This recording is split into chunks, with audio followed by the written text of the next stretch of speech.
was enjoy for a moment to see them alive, to see them okay, sitting, talking, but they lost weight and seem to be weak. And we missed him, and we want him back.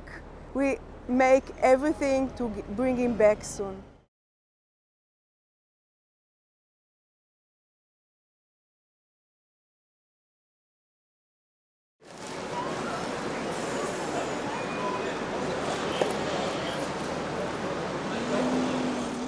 בשעה האחרונה הוא סרטון טרור נפשע. הוא מעיד על האכזריות של חמאס כלפי... לא קשור